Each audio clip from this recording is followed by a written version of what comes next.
Things just took a shocking turn for the Boston Celtics as a brand new report has dropped surrounding one player that has fans fired up as Brad Stevens' offseason plans and his next move has been revealed. We're going to break that down as well as discuss a very encouraging Jayson Tatum injury update. A ton to go over today, folks, but before we get into it all, if you're a part of the percentage who aren't subscribed to the channel, you guys have been absolute beasts with the support, so make sure to hit that subscribe button. Thank you guys once again for your continued support over here as we continue to produce daily Celtics videos. Folks, it's an interesting part of the offseason. The regular season is inching closer and closer. More moves are still going to be made for this Boston Celtics team, you would assume. There's reports about Anthony Simons, and there's reports about a brand new player that is dropped in the name who goes by, of course, someone we're all familiar with, Ben Simmons, of all people. As you can see this here, Boston, Phoenix, New York, and Sacramento have shown interest in Ben Simmons. League sources say that the Suns have also had some recent dialogue with former All-Star Ben Simmons, who I'm told has drawn interest since free agency from Boston, New York, and Sacramento. So this is some very big news here because it seems that his decision is going to be coming to an end very, very soon here, and we'll know what team he's going to be playing on. And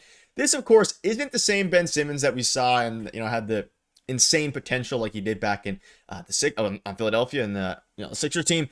However, it is an intriguing name, and I'm very curious to see what you guys think about this. But the article basically goes on to say that there's been recent dialogue between a bunch of different teams with Simmons, and last year he split time between Brooklyn and the Clippers. And of course, he averaged 5, 5, and 5, basically everything that we expected from Ben Simmons at this point in his career. Now, for the Celtics to be involved opens up a bit of a can of worms here, and this is from Mark Stein, a very notable reporter. But let's start to go through why this could be the case. Now, the Celtics specifically don't have much of a bench, and even their starting lineup is a little bit interesting with Jayson Tatum out. It becomes very interesting. Now, we know how good he was with the Sixers. Now, does Brad Stevens think that Joe Mazzulla is going to be able to unlock what we saw in Philadelphia with Ben Simmons? I doubt it, because he hasn't been able to do that on literally any other team. But he is still an interesting, versatile bench player who will be valuable for any team with a need for defense. You can see it in the second paragraph there. Celtics are one such team, as they recently parted ways with Jrue Holiday, and now they have Anthony Simons. So what becomes interesting here is the defensive side of the ball. And if the Celtics, they have a year now where they can not necessarily have any pressure on them, right? Because they're not going to be competing for a championship, you wouldn't assume. They're going to go out there, play some of the younger guys, play some of their interesting players, see how they do, and then decide at the trade deadline whether they're going to be buyers, sellers, all these different things. It'll obviously be a very interesting question. And again, let's look at the depth chart here for a second, because you look at Derrick White, Anthony Simons, Jaylen Brown, Gosse, Neemias Queta. You could run some small ball lineups with Ben Simmons at the 4 and the 5. I'm sure some fans out there would argue that Ben Simmons could be more useful than a guy like maybe Gorgas Niang, given this particular lineup. I don't see a super clean fit on this team with Ben Simmons. They'll play him off the bench, of course, maybe take some minutes away from, Baylor Shireman. Assuming they keep Sam Hauser, it's a weird fit, right? And you look at his stats last year, was very bad with the Clippers, but with the Brooklyn Nets, he was decent. Of course, finished the year, starting 24 of his 51 games he played, averaging 5 points a game, 5 rebounds, 6 assists, basically, for all intents and purposes. He's a point forward that is a very good defender, very good rebounder, very good passer. Now, again, at this point of his career, is he still those things? He's only 28 years old, and if Brad Stevens thinks that he can find a bit of a hidden gem here, and it's not really hidden, but a hidden gem in the sense of they can see something in him still that other teams might not be willing to take the risk on, then of course it might make some sense. And especially compared to other teams, because again, the Celtics aren't necessarily trying to contend, they're in a weird spot.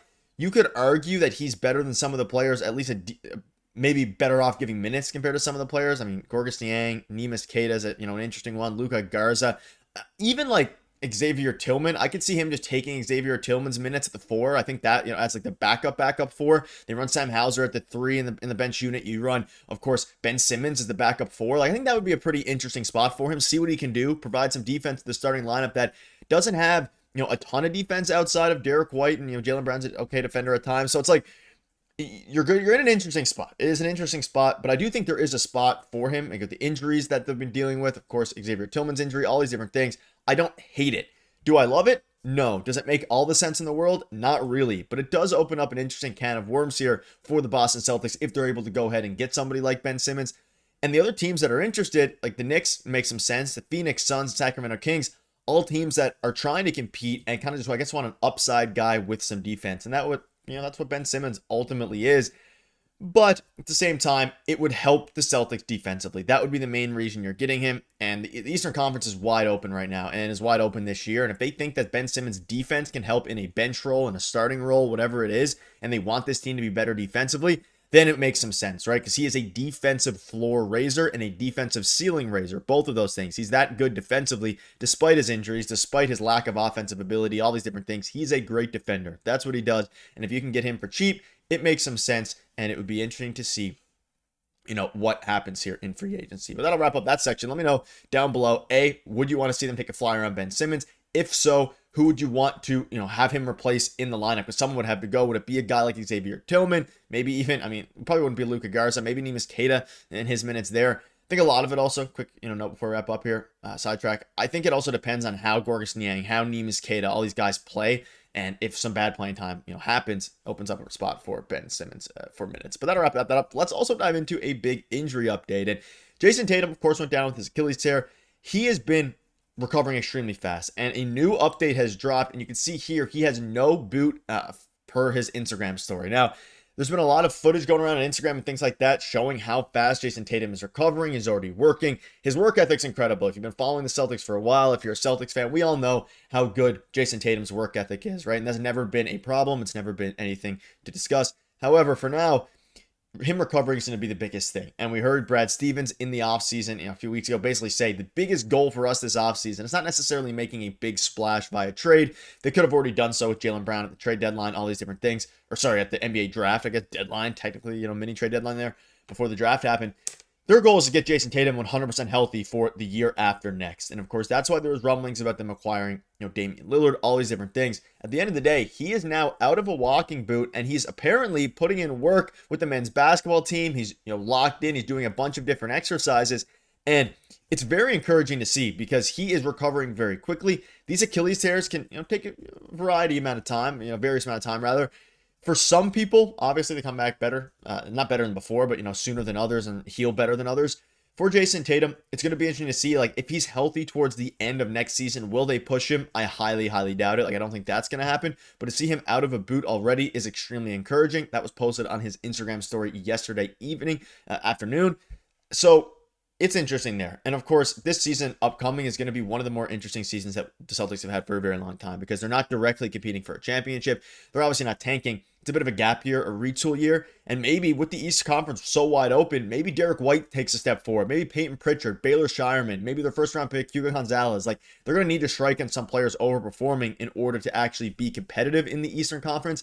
But that's not that far-fetched, especially given the fact that this team has been good for so long now. It's going to be interesting to see how they actually specifically compete beyond, beyond this year, of course, with Tatum returning, but also next year with Jaylen Brown kind of spearheading this and seeing what Jaylen Brown can do carrying a team. And it's going to be interesting there. Let me know down below what your thoughts are on that. And of course, also let me know what your thoughts are on the Ben Simmons interest. Kind of came out of nowhere, bit of a shocking turn here, but I wouldn't be surprised if this happens. They're also looking to move on from Anthony Simons and others. We're going to keep you up to date with everything related there. Thank you guys for watching. See you later.